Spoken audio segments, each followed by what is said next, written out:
Hello, मैं blades हूँ और आज हम पढ़ेंगे इफ़ स्टेटमेंट के बारे में कि इफ़ स्टेटमेंट क्या होती है और हम इसे कोडिंग में किस तरह यूज़ करते हैं। इफ़ स्टेटमेंट बिल्कुल उसी तरह काम करती है जिस तरह हम अपनी असल लाइफ में किस तरह चीज़ें सोचते हैं। जिस तरह अगर एक बल्ब है हम कहें यार अगर स्विच ऑन है तो बल्ब को ऑन कर दो, वरना बल्ब को ऑफ कर दो।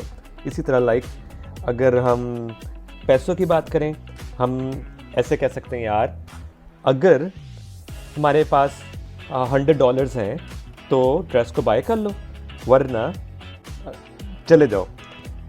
तो एक और अगर हम एग्जांपल देखें, हम कहें यार अगर दो लोगों की एज को हमने कंपेयर करना है, अली और उमर की एज को हमने कंपेयर करना है, हम कहें अगर अली की एज ज़्यादा है तो कह दो यार अली बड़ा है, वरना कहो उमर बड़ा है। और अगर हम अपनी लास्ट एग्जांपल देखें तो वो इवन ऑड के बारे में आ जाती है। अगर हमने किस तरह पता लगेगा कि एक नंबर इवन है या ऑड है, हम उसमें ये करेंगे, हम कहेंगे यार अगर वो नंबर मॉड 2 करके उसका आंसर 0 आ रहा है तो वो इवन नंबर है, क्योंकि किसी भी नंबर को अगर हम 2 से डिवाइड करें और उसका रिमाइंडर 0 आ रहा हो तो वो इवन नंबर होता है। लेकिन अगर उसका आंसर 0 नहीं आ रहा तो वो ऑड नंबर है। तो ये 4 एग्जांपल्स ऐसी हैं कि हम इस तरह की काफ़ी सारी एग्जांपल इफ़ स्टेटमेंट से बना सकते हैं। इफ़ स्टेटमेंट बेसिकली कंपैरिजन होता है। इफ़ स्टेटमेंट में का सिंटेक्स हमेशा ये होता है कि इफ़ के आगे एक कंडीशन लिखी जाती है और उसके बाद हम डिसाइड करते हैं यार अगर ये कंडीशन ट्रू होगी है तो ये करो, वरना एल्स में दूसरी कंडीशन लिखी जाती है, अगर ट्रू नहीं है तो ये करो। तो हम इफ़ स्टेटमेंट का कोडिंग में बहुत सारा यूज़ करते हैं और आइए देखें हम कोडिंग में इसे किस तरह इस्तेमाल कर सकते होते हैं। हम अपना hash include iostream using name space std int main, ठीक है, सिस्टम प्रॉस, ये हमेशा हमारी आदत होगी ये सारी चीज़ें पहले से लिख लेनी है, ठीक है। अब हम अपना प्रोग्राम लिखना स्टार्ट करते हैं। हम पहले बात करते हैं कंपेयर वाले ऑपरेटर्स को, क्योंकि हम अली की एज में कंपैरिजन कर रहे थे, हम नंबर में कंपैरिजन कर रहे थे, हर चीज़ में हम कुछ ना कुछ कंपेयर कर रहे थे ताकि हमें पता लगे कि यार ये चीज़ है तभी ये चीज़ हो रही है। तो कंपैरिजन में हमारे पास बहुत सारे कंपैरिजन ऑपरेटर्स होते हैं, ठीक है। तो उसमें हम वो उन्हें लिखते किस तरह, जिस तरह हम मैथ में हमने पढ़ा हुआ है greater than, equals to, less than, less, not equals to. हम इक्वल्स टू ये इसमें कोडिंग में हम इस तरह नहीं लिखते हैं, हम इक्वल्स टू लिखेंगे डबल इक्वल्स दबा के, ठीक है। अगर हमने लिखना होगा कि नॉट इक्वल्स टू तो हम नॉट इक्वल्स टू को इस तरह लिखते हैं, क्योंकि अगर हम एक सिंगल इक्वल्स टू लिख रहे हैं उसका मतलब यही होता है यार राइट वाली साइड को डाल दो लेफ्ट वाली साइड में। लेकिन हम यहाँ कंपेयर कर रहे हैं, हम किसी वैल्यू को किसी वेरिएबल में नहीं डाल रहे। तो अगर हमने कंपेयर करना होगा तो हम इक्वल्स टू के लिए ये करेंगे, नॉट इक्वल्स टू के लिए ये करेंगे। अगर हमने कहा होगा यार लेस देन करना है तो हम इसका लेस देन का इस्तेमाल करेंगे। अगर हम कहेंगे यार लेस देन और इक्वल्स टू करना है, लेस देन के आगे हम इक्वल्स टू लगा देंगे, तो इसका मतलब ये होता है लेस देन और इक्वल्स टू। ग्रेटर देन में हम इस तरह करेंगे, ग्रेटर देन और इक्वल्स टू में हम इस तरह करेंगे। तो ये हमारे आ जाते हैं कंपैरिजन, कंपेयर ऑपरेटर्स आ जाते हैं, ठीक है, कंपैरिजन ऑपरेटर्स आ जाते हैं। तो हम ये यूज़ करते अपनी स्टेटमेंट्स बना सकते हैं।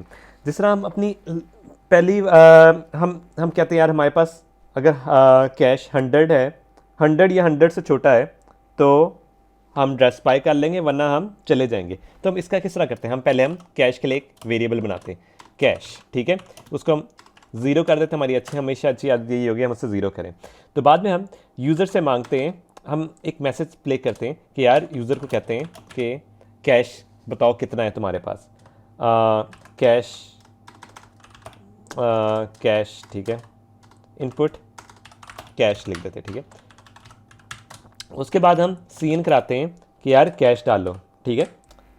अब वो यूज़र से हमने कैश ले लिया कि हमारे पास कैश कितना है।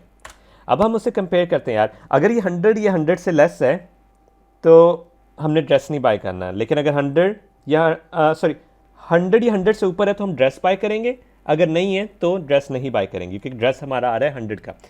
तो हम एक इफ़ स्टेटमेंट लगाते हैं। अभी हम इसके अंदर कंपैरिजन करेंगे।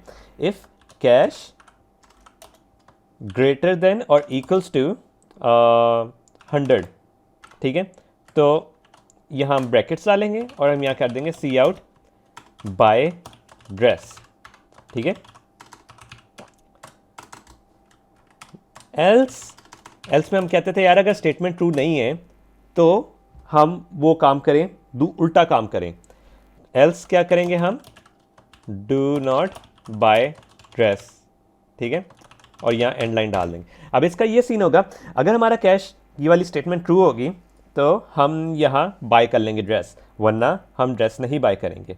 ये हमारी कंडीशन है, और ये है अगर ट्रू हो जाए, ये है कि अगर फॉल्स हो जाए। तो अभी हम यूज़र से इनपुट लेते हैं। यहाँ आ गया इनपुट कास्ट कर दिया, इनपुट कैश करना था, खैर छोड़ो। हम कहते हैं यार हमारे मेरे पास यार $50 हैं, ठीक है, कह रहे हैं डू नॉट बाय ड्रेस, ठीक है। अब आ जाते हैं हम दोबारा से उसमें, हम कहते हैं यार हमारे पास 100 है, कह रहे यार बाय कर लो ड्रेस, ठीक है, यहाँ हम इसको कैश कर देते हैं। अब हमारे पास आ जाता है कि अगर यार हम कहते हैं यार 101 है, 101 करते हैं, तब भी कह रहे बाय करो ड्रेस।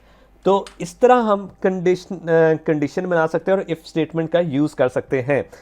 अब एक और चीज़ है, अगर हमने कहना हो यार ये तो था इंट के लिए, ठीक है, हमने कहना हो यार एक अगर ये वॉवल वाला करैक्टर है तो कह दो यार ये वॉवल है, वरना कहो कि नहीं यार ये वॉवल नहीं है, ठीक है।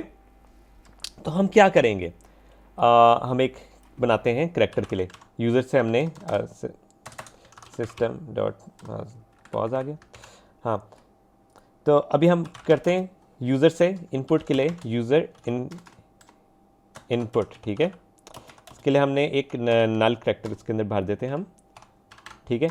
इसमें हम यूज़र से एक इनपुट लेंगे, अगर वो लेटर वॉवल हुआ तो हम कहेंगे अरे वॉवल है, वरना कहेगा यार ये वॉवल नहीं है, ठीक है।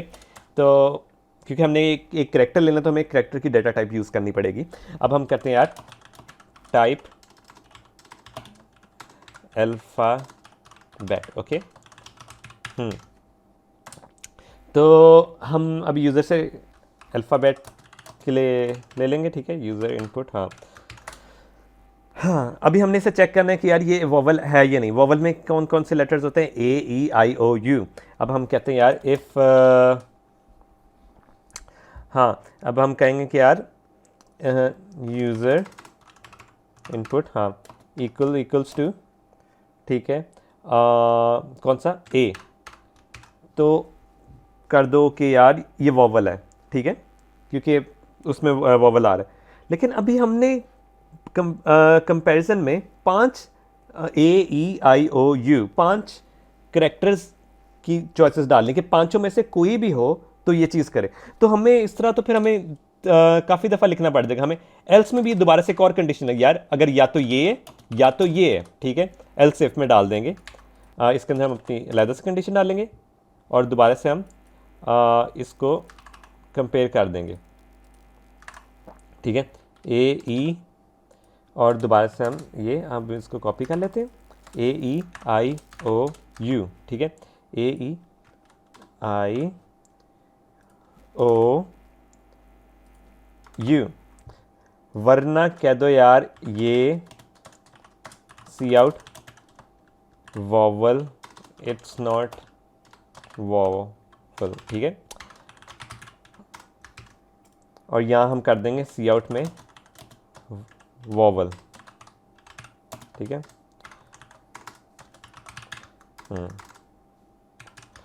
ठीक है, और यहाँ हम इसको पेस्ट करते जाते हैं, पेस्ट।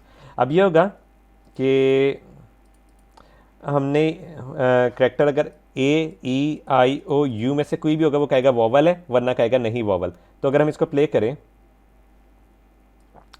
तो हम कहते हैं यार ए, वो कह रहा है वॉवल है, ठीक है। अब हम कहते हैं बी, वो कह रहा है वॉवल नहीं है।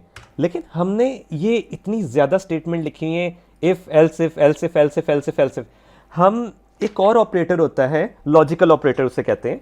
तो हम उसका इस्तेमाल भी कर सकते हैं। हम बजाय ये सारा कुछ लिखें तो हम एक ही स्टेटमेंट लेते हैं, इफ़ की स्टेटमेंट लेते हैं। इसमें हम दो तरह के लॉजिकल ऑपरेटर्स होते हैं। एक होता है और के लिए, ठीक है, ये और के लिए यूज़ होता है, और ये होता है एंड के लिए। एंड के लिए और का बेसिक मकसद ये है कि यार कोई भी कंडीशन में से या तो ये सही है तो यहां जाओ। एंड का बेसिक मकसद होगा कि दोनों सही होनी चाहिए, दोनों में से एक भी फॉल्स होगी तो वो स्टेटमेंट में नहीं जाएगा। तो हम यहां क्योंकि हमने कहा कि यार AEIOU में से कोई भी एक भी सही हुई तो कह दो यार वॉवल है, तो यहां हम और का यूज करेंगे। हम कहेंगे या तो ये है, इसको हम कॉपी करते हैं AE और हम आगे दोबारा और डालते हैं AEI ओ। हमें बार बार वो नहीं करना पड़ा, हमें बार बार इफ स्टेटमेंट नहीं लिखनी पड़ी। तो अगर हम इसका इस्तेमाल करें तो देखें रिजल्ट तो सेम आएगा। हमने कहा यार A वॉवल है, ठीक है, फिर हमने कहा यार E वो भी वॉवल है। हम फिर कहते हैं यार B क्या है, B का बताओ, तो वो कहता है यार ये वॉवल नहीं है। तो हमने काफ़ी सारी इफ स्टेटमेंट को एक ही स्टेटमेंट में लिख दिया लॉजिकल ऑपरेटर्स के थ्रू, ठीक है। अब आ जाती है बात, अगर हम कहते हैं यार अगर एक लड़का, ठीक है, अगर एक लड़का 18 से लेके सपोज 25 तक है, ठीक है, तो वो स्टूडेंट है, ठीक है, सी आउट कर दो स्टूडेंट है। लेकिन अगर वो 18 से लेके 22 तक है तो वो स्कूल में, और अगर वो 22 से लेके 25 तक है तो वो यूनिवर्सिटी में। तो अगर हम इस स्टेटमेंट को देखें, अगर हमने इसको कोडिंग में लिखना हो तो हम किस तरह करेंगे। पहले हम यूज़र से लेते हैं यार उसकी एज क्या है, ठीक है, एज हम यूज़र से लेंगे, सी आउट टाइप एज, ठीक है। तो हम यूज़र से एज ले लेंगे और उसके बाद हम अपनी एक पहली स्टेटमेंट डालेंगे। पहली स्टेटमेंट क्या थी, हमने सी आउट करना था कि स्टूडेंट है या नहीं। अगर 18 से 25 साल तक है तो वो स्टूडेंट होगा। तो हम कहते हैं यार age is equals to age is greater और इक्वल्स टू 18 और एंड डालेंगे यहाँ, क्योंकि हम कह रहे हैं कि यार एज या 18 से बड़ी और 25 से छोटी, इसकी रेंज होनी चाहिए। दोनों चीज़ें, दोनों स्टेटमेंट ट्रू होनी चाहिए। इसमें हमें दोनों स्टेटमेंट ट्रू चाहिए तो हम कहेंगे यार इसलिए हम एंड ऑपरेटर का यूज़ करेंगे, एज लेस देन और इक्वल टू 25। हम कहते हैं यार 18 से बड़ी होनी चाहिए और 25 से छोटी होनी चाहिए, दोनों स्टेटमेंट ट्रू होंगी तब। इसमें से अगर हम और इसलिए नहीं इस्तेमाल किया, सपोज अगर हम कहते हैं यार 26, अगर हम यहाँ और इस्तेमाल करते हैं, हम 26 कहते हैं एज है, तब वो लेफ्ट साइड वाली स्टेटमेंट तो ट्रू होगी, तो वो उसके अंदर चला जाएगा। लेकिन हमें तो चाहिए कि 25 से भी छोटा होना चाहिए, तो इसलिए हमें दोनों स्टेटमेंट का ट्रू होना ज़रूरी है। हम और इस्तेमाल करेंगे तो वो हर सिचुएशन में वो कहेगा, क्योंकि लेस देन और ग्रेटर देन तो होएगी। अगर हम 2 करते हैं तो वो 25 वाले को ट्रू कर देगा, अगर हम 26 करेंगे तो वो 18 वाले को ट्रू कर देगा। तो और इधर इस्तेमाल नहीं होगा, एंड होगा, क्योंकि हमें दोनों स्टेटमेंट ट्रू चाहिए। दोनों में से एक भी फॉल्स हुई तो इसमें ना घुसे। हम कह देते हैं यार सी आउट कर देते हैं ही इज़ अ स्टूडेंट, ठीक है, हमें इतना बड़ा चल गया वो स्टूडेंट है। लेकिन और एल्स में हम यहाँ ना एल्स में लिख देते हैं C out he is not a student, ठीक है। हमें पहली कंडीशन पता लगी कि वो स्टूडेंट है। उसके बाद हमारा क्या था यार, 18 से 22 होगा तो वो स्कूल में, वरना वो यूनिवर्सिटी में। तो हम इसके अंदर एक और इफ़ डालेंगे, इसे कहते हैं हम नेस्टेड इफ़, ठीक है, कि एक इफ़ स्टेटमेंट के अंदर एक और इफ़ स्टेटमेंट हो तो हम उसे नेस्टेड में यूज़ करते हैं। तो हम इसका क्या कर सकते हैं, हम इसमें ये कर सकते हैं कि दोबारा से इसके अंदर कहेंगे यार अगर age greater than equals to 18 है एंड एज लेस देन और इक्वल्स टू 22 है, तो सी आउट कर दो ही इज इन स्कूल, ठीक है। वरना क्या होगी, वरना सी आउट कर दो ही इज इन यूनिवर्सिटी, ठीक है। देखिए अब इसके अंदर हमें एल्स में कंडीशन लिखने की इसलिए ज़रूरत नहीं क्योंकि वो अंदर घुसा इस वजह से था इस स्टेटमेंट के अंदर कि वो 18 से लेकर 25 तक का है। अगर वो 18 से 22 का है वो स्कूल है, वरना 22 से लेकर 25 तक है वो तो ऑब्वियस हो जाएगा कि यार वो यूनिवर्सिटी में। तो अगर हम इस प्रोग्राम को रन करें तो हमें ये एग्जैक्ट बताएगा कि यार स्टूडेंट है और वो स्कूल का स्टूडेंट है, या तो स्टूडेंट है या तो यूनिवर्सिटी का स्टूडेंट है या स्टूडेंट ही नहीं है। तो हम तीनों स्टेटमेंट को चेक करेंगे।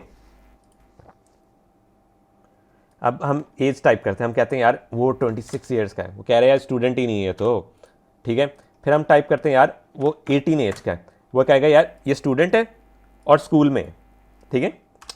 अब हम यूनिवर्सिटी वाले स्टूडेंट की बात करते हैं, हम कहते हैं यार वो 23 का है, वो कह रहा है वो स्टूडेंट है और वो यूनिवर्सिटी में।